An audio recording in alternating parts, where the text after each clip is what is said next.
Hey guys, Synthaholics here. Hello. Hey, how's it going, Brian? Hey, David. I'm here too. Yeah, we're trying something new today. We're looking to get into some more short form content that'll only be going on YouTube instead of the streaming on Twitch and Facebook and stuff like that. I mean, we'll probably share it on Facebook, but it won't go there initially live like Yeah. we've been doing before. It'll just be on the YouTubes and then links will go other places. So I don't So know if you can tell from the the goal is here at least was that David and me were going to talk about the Game Awards regardless whether we, podcasted on it or not. So we didn't want to add it into the podcast because we were worried it was going to consume the entire podcast because we really had to get into the philosophy of Avatar. If you've watched our most recent our podcast that's coming up, because at the time of recording this, the Avatar podcast isn't really posted yet.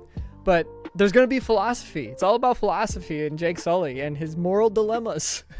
But that's on the horizon. But we didn't want to take up, 45 minutes talking about the Game Awards. Not that we would talk about it anyways, but for 45 minutes. So here we are. Yeah. David. So let's just start at the game of the year. I want to talk about that for a second. Elden Ring, a game that we both don't like, and we don't understand why people like the games, but it did win. God of War won a lot of stuff. I would say it was the God of Balance, because God of War won like everything it was nominated for except game of the year. That's just how it goes, though. I feel like Yeah. every year at the Game Awards, that the runner-up always wins like all the other awards, but then the other game that was really big wins the Game of the Year. I feel like that's Exactly. usually how it goes. Like the Game of the Year award will win like the Game of the Year, and like would be one or two other awards. But the runner-up always like they're the one that seems like it's gonna be our favorite, or Yeah. like the general fan favorite seems like it's going to be. It wins like a bunch, but it doesn't win the big one, which is like it just seems like that's how it goes. It just seems like it's happened so many times, or it feels like it's happened so many times. It feels like they just kind of do it that way. It's just like predetermined. Like the Jeff Keighley just gets there and like we're doing this to make it fair. Like there's no actual votes. There's no voting. It's just what Jeff Keighley likes. That's what it feels like. Because I Sometimes don't it know does. how. Overwatch claims they got like 3 million people playing Overwatch 2. Either everyone hates Overwatch, if you're all those 3 million people playing Overwatch 2, or there's more people playing Splatoon 3. Well, these Nintendo games, man, some of these Nintendo games are nuts. Like Pokemon it sold double the amount of God of War did, and it still sucked. But like the Nintendo games, man, you can't count those ones out. People love their Nintendo games. I don't know how Splatoon does. I guess if they're on Splatoon 3, the first two must have done pretty good. I guess, but like it's just like I don't own Splatoon 1, 2, or 3. I don't think I know anyone that It's time to does. get into it. It's Do you time to own get any into of it. I've played Splatoon 1. Do you own it though? I do own Splatoon 1. Okay, I know. I Now guess you know do. somebody. You're I know, welcome. I know for sure that I know you that have Splatoon 1, but I don't Yeah. know. Splatoon 1 3 multiplayer game of the year.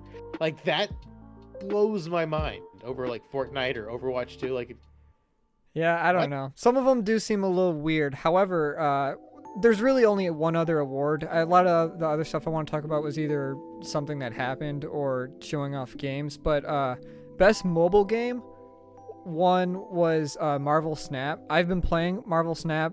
It's currently the best game to play while you're on the toilet, for sure. It's a card game, so if you don't like card games, don't play it. But like, I really like it. The games are super quick. There's only 6 turns. It's great. It's great. I recommend anybody to play it. But better than Gwent? oh yeah, it's better than Gwent. I think that's being shut down. I'm pretty sure it's being shut down at this point. So What? I think that's the best card game out right now. Beyond that, I wanted to bring up the flute guy in the orchestra, because that guy was awesome. Also, the orchestra was awesome. He seemed so passionate and happy to do it. So if you watch the clip of the orchestra. Another thing is Christopher Judge's speech. I feel like there's 3 things that kind of happened that everybody's going to talk about. It was the flute guy. Christopher Judge's speech went on for like 15 minutes. He was like he was doing a podcast. He just went for like ever, just talking about random stuff. It was great. Hey, I didn't mind. I really like Christopher Judge. I think he's a stand-up guy from what I've seen with God of War and everything. What he said was pretty great. Yeah. He seems like a good role model for the kid that plays Atreus. They kept cutting back to him during the video, during the stream. So yeah, I mean, the Game Awards, I don't really care about the awards so much. I mean, it's kind of interesting to like guess about the game of the year or whatever, or what they're gonna be. It's a little bit fun, but I don't really watch Game Awards for like the awards. I watch it for like, are there gonna be sick new trailers coming out this year? And boy, did we get some sick new trailers. They're ill. Oh, man, because some years there's almost nothing that's like all that interesting. One or two things, but this year it was chock full. Great. It was great. So just some things off the bat before. There's 3 of them that came before one that you want to talk about. Returnal. It was a great game that came out on PS5. It's coming to PC. I think it's going to be co-op. That'd be really fun to play co-op.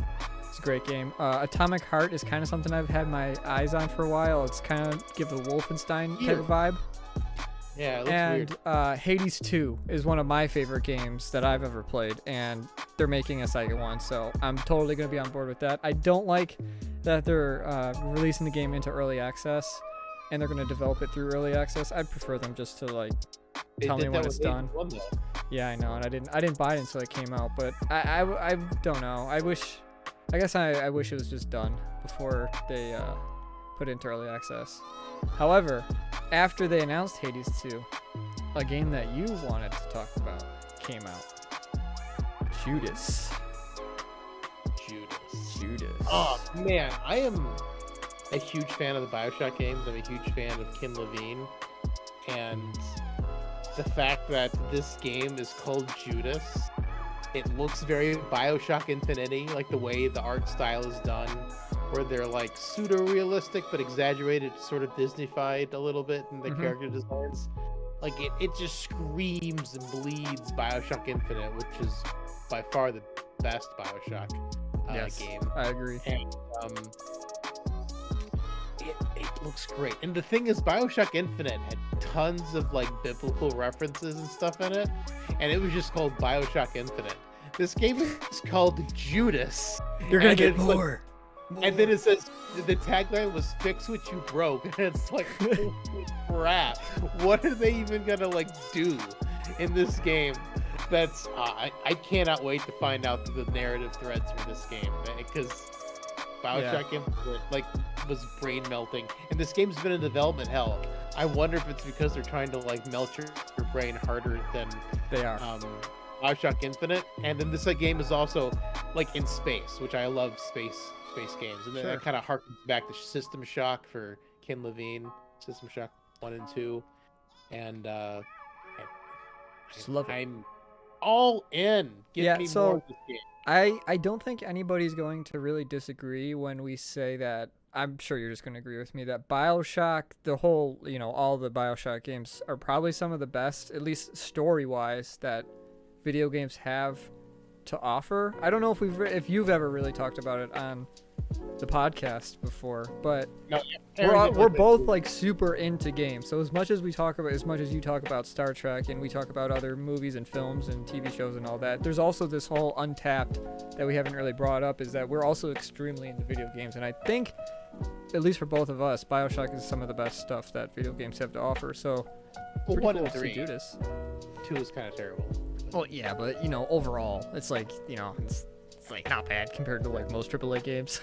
Yeah, it's passable compared to some other AAA games. It's passable. Yeah. Another one, Suicide Squad. But BioShock 2 wasn't made by Ken Levine, which is why I don't count it. Okay. Let's remove BioShock 2 then, since you're against BioShock 2. BioShock 1 and BioShock 3 or Infinite or whatever, those are the good ones. Yep. Amen.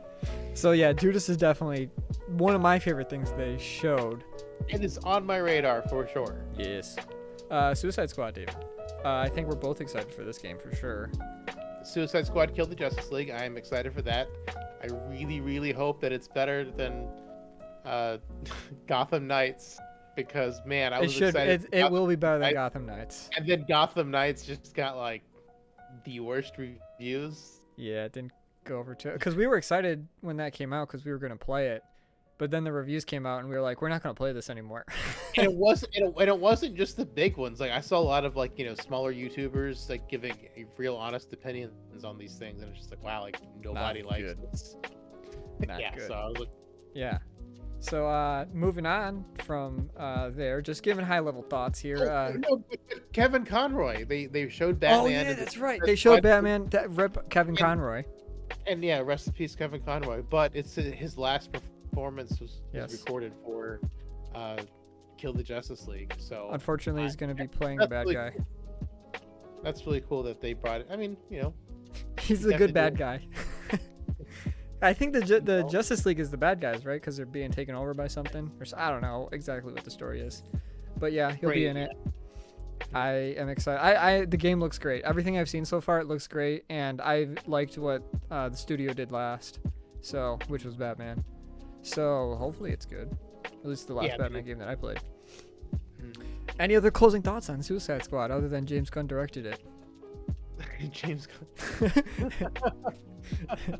Well, no, I just wanted to bring up the Kevin Conroy thing because that was kind of big. Yeah, it was cool. It was cool. I agree. Dune Awakening. Man. The spice must flow, but maybe it shouldn't flow to an MMO. No, like if it was like a survival game like Grounded or Raft. It should be. I feel like it should be like an RPG story game. An MMO doesn't seem to really make sense. There's a story already for Dune. Like, why are we? I don't know, man. Arrakis, like, I feel like it should just be an RPG story game. That's what I think it should be. And then they showed. I mean, they showed in-engine footage, and it wasn't awful looking. Impressive. It also wasn't impressive. No, but I mean, generally the in-game footage that they show or in-game engine footage that they show in trailers is not really accurate to what it's actually on launch. There's a few, like Horizon, when they would show Horizon Zero Dawn, or when they showed those Horizon games, the trailers looked worse than what the end product was because they actually care and they work on their games. But like a lot of these types of games like show these crazy cinematic, in-game trailer footage and all that stuff, and the game never looks like it. I'm more leaning towards that one, that it's not going to look that great when it actually comes out, but we'll see. Maybe I'll be wrong to be the greatest Dune thing ever created. Who knows? But their past track record, as you've said before, doesn't bode well for that. No. Now, onto here's another weird one. We just podcasted on Avatar, which is one of my favorite movies. Now, one of my favorite games, Death Stranding. So, this game, Death Stranding, is totally not for everybody, and it makes me appreciate really what Kojima's doing is like, you don't really realize how tame other AAA games are until you play Kojima's Death Stranding. Like all the other AAA huge games that come out seem like, they can be innovative or whatever, but like Kojima's games are like not. Like I played 70 hours of Death Stranding, the first one. I played it twice. I played it on PlayStation when it first came out, and then I played it on PC when it came out. And I don't know what happened in Death Stranding 2 trailer. It doesn't make any sense to me, and that blows my mind that I put so many hours into this game, beating it twice. And that trailer, there's mechs, there's octopuses now. None of it makes sense at all, and I'm all on board. David hasn't played Death Stranding yet, but I know you're excited for it. I have not. I did pick up Death Stranding on the Steam Fall sale, the Thanksgiving sale. I picked it up. So, I haven't played it yet. It's on the backlog, so I'm hoping. As many games go, they are all on the backlog. It is on the backlog. Yes. Speaking of the backlog, the Jedi Survivor trailer looked amazing. I uninstalled Jedi Fallen Order because I played it for about an hour. I didn't love it. Okay. And then I reinstalled it after watching the Jedi Survivor trailer. And I'm like, wow, Jedi Survivor looks really good. I should probably actually try to play the first one and, get into it. Because I've heard really good things about it. but they just didn't capture me after about an hour, so I uninstalled. But man, the second one looks so good. The force powers look so cool. Yeah, I mean, I really like the story in the first one was pretty good, and it's canon, which makes me even happier that it's actually canon. So this dude could actually show up in something else. I don't know if they'll ever actually do that, but like, I'm excited for Star Wars Jedi Survivor. I think that's the best Star Wars stuff that's coming out right now. Well, that's the thing. I've heard it was canon, but I feel like a lot of this stuff doesn't matter because it's taking place during the original trilogy, so it obviously didn't affect anything. Yeah, but it's just I'm more excited at just like the fact that Cal Kestis, who's the main character, can appear somewhere else, because currently he's not like dead or anything. If they're making a second game or whatever, but like, so he could show up somewhere. I don't know if they'll ever use him anywhere else, but he's a cool character. The problem is these games make him extremely strong. So Jedi generally aren't as strong as him. So I don't really know how they're going to balance him if he actually showed up in a movie. I don't know. We'll have to see. The thing is, like, they just can't decide on the power of the Jedi, which is a whole other discussion. But I mean, like in the Clone Wars, they nerfed the Jedi, not the movie, the show. Yeah. They nerfed the Jedi so hard when Cad Bane single-handedly basically almost took out 2 Jedi by himself, and one of them was Obi-Wan. Well, makes no sense. It's for the story. It's for the story. I hate that when they like do different power level changing. That's why I brought that up on which you guys will see.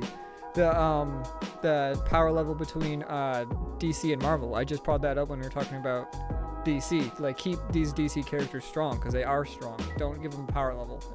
So I hope they don't do that for any future Star Wars stuff. But who knows? Well, yeah, I mean, it's interesting. I mean, it's cool that Cal Kestis could pop up. The most likely thing would be the Mandalorian or Andor.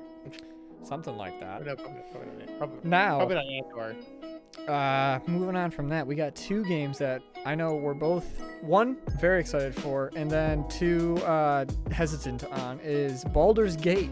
We got a release date. I'm excited for that game. That game looks fun, man. Oh, we just beat Divinity 2 Original Sin earlier this year. Yeah. You, myself, and my wife. So that was a lot of fun, and I'm looking forward to Baldur's Gate 3, an actual D&D game, and not a D&D like a game.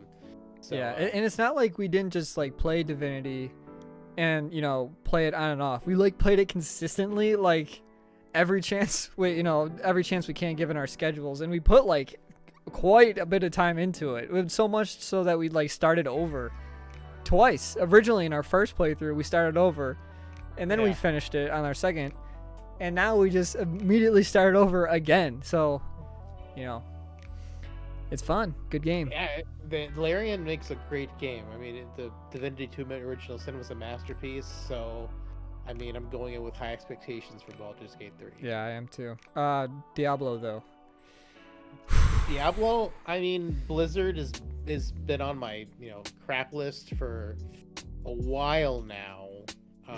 Diablo 3 was the last, like, actual good game they made, and that was dubious for a while.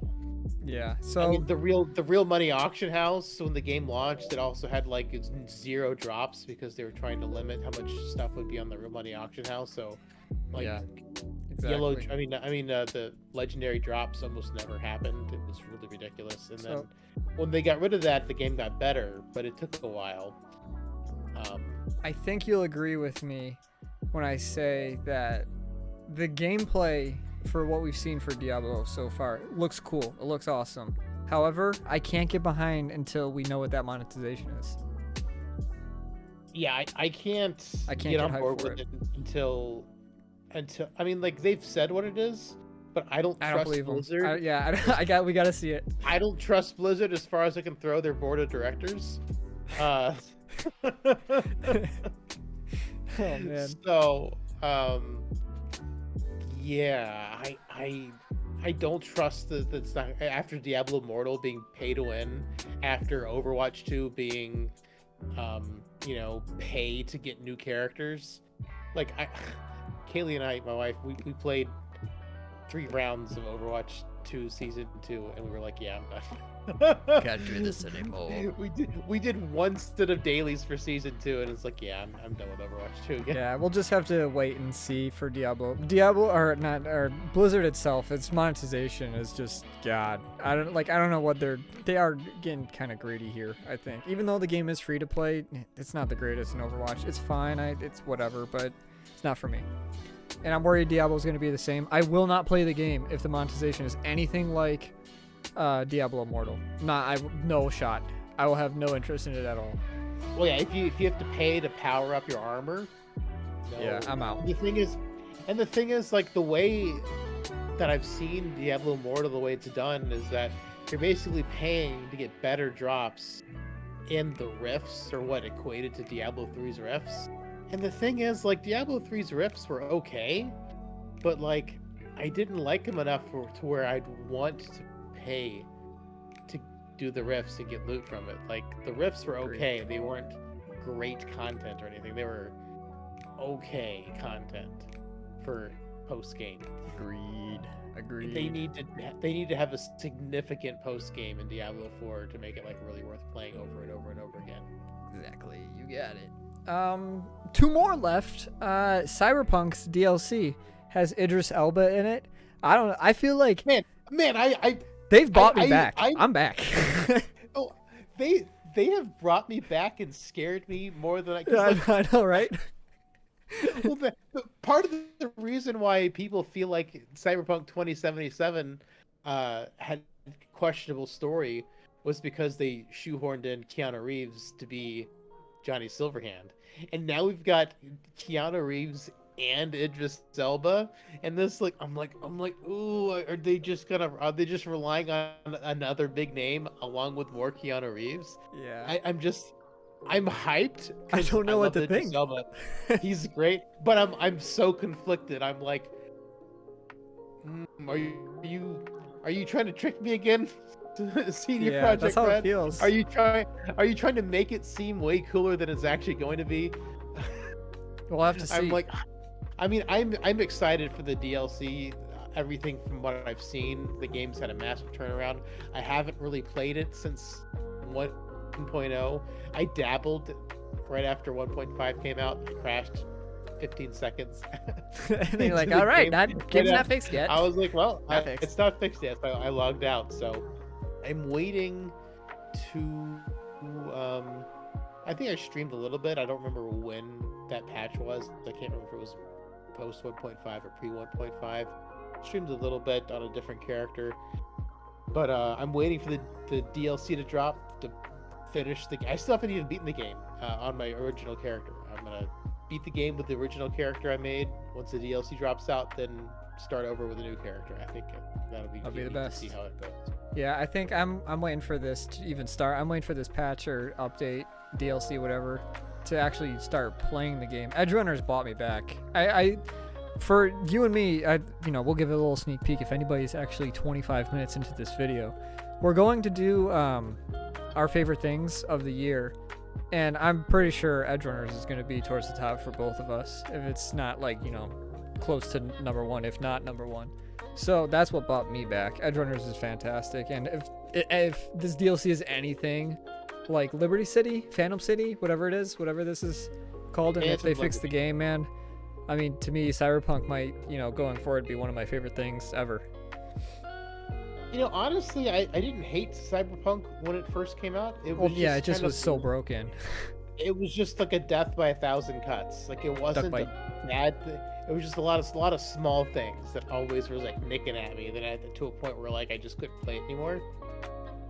Just because the little things had built up so much, but that was still, like, really early on by the time I stopped playing. So. Yeah, well, it's like the world they built. It's not. They did a fantastic job world building and all the details and story and stuff that they put into it. It seems to be like some of the best you can get in any medium, whether that's TV show, whether that's movie, whether that's book, whether it's video game, wherever you get your medium from, if it's anime, whatever. It seems like they've created something that not many, like, I'm talking like Tolkien level, where it feels like they've done a good enough job where it's like everything's fleshed out. The world building's awesome. So excited for that. Last thing, Armored Core from Software game. It's people are gonna get hyped again. I thought I'd just bring it up. Don't know anything about it. If it's anything really... that's a Souls-like, it's like Souls-like with Gundams. I'm not gonna play it, but like, you know, thought I'd bring it up. I hope it's not Souls-like. I really, really hope that it's just gonna be a Gundam game that's not Souls-like. I never played into the previous Armored Core, but it was really funny when I was watching it with my wife. I was like, we saw the From Software logo come up, so we're like, yeah, nah, I'm not gonna play it. And she's like, what is this? And I'm like, I think it's Armored Core. And then the logo comes up, Armored Core 6, and I'm like, she's like, it's not fun. She's like, it's not fun watching this with you. You know too much about video games. You know too much. But yeah, it was Jeff really Keighley, funny, but... when he announced it sounded like he was about to like start crying. He was so like passionate towards like, I get to show this to you guys. Which is awesome. I like Jeff Keighley, that like he's one of us. He's not like a corporate entity. It feels like he's like everything he's doing in the gaming industry is for gamers and himself. So, yeah, Armored Core, we'll have to see more about that. I don't know. I have a bone to pick with From Software. Apparently their developers make like $25,000 to $35,000 a year, which is for how popular these games are. Doesn't seem that's right. I don't know why. Like I make like quite a bit more than like a senior developer on Elden Ring. Doesn't make sense to me. I don't know. So there's crunch. Obviously, most video game companies have crunch. I have crunch, and I don't work in video games. It's just part of it's just part of working. Yeah. So that was our Game Awards. You know, a little spiel here. Didn't want to take up the whole podcast talking about it, which we would have.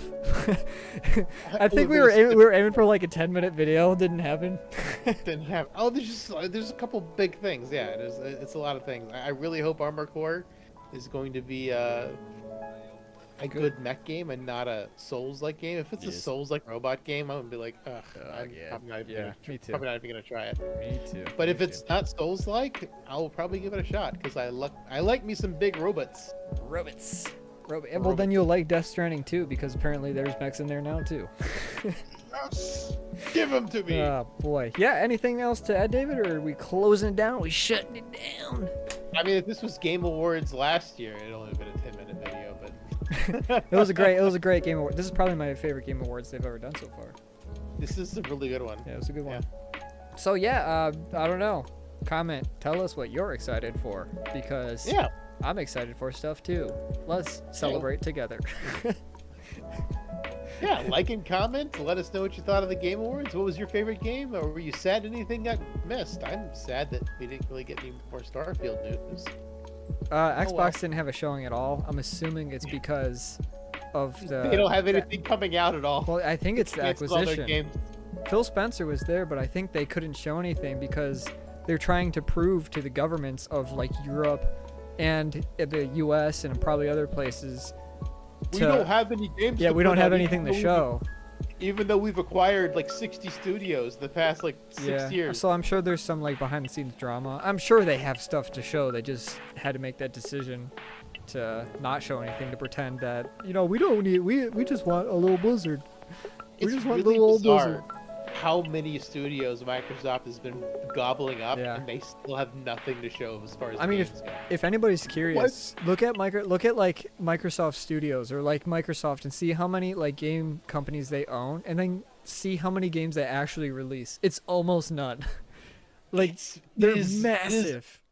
It is astounding. It's like, and nothing comes out. Like games obviously are coming out, but it's like you would expect, you know, a company that owns, you know, 500 studios to be releasing games often, but it seems like we get like 3 a year, and they're like, fine. I don't. I mean, like, I understand. I'm sure they had a hand in delaying Starfield because they're hoping Starfield to be a system seller, and if it gets like a 6 or 7, that's not a system seller. You gotta get like an 8 or 9 or a 10. Yeah. Preferably a 9 or a 10 to be a system seller. And no Fallout 76 again, please. Yeah, and none of that. So, yeah, it's gonna be interesting. It's just bizarre that Microsoft owns so many studios and they put out so few games. It's like, what's happening? What's happening there, guys? So, enjoyed. I hope you enjoyed our talk, because we were going to talk. We were going to talk about this regardless, whether no matter what. You and me were going to probably have a hour conversation on the Game Awards anyway. So, figured we might as well, share and expand our content so that we're not just a podcast. We're gonna have a couple other videos that Brian alluded to as well. Yes. Alrighty. Bye bye. Until next time, guys. We'll see ya.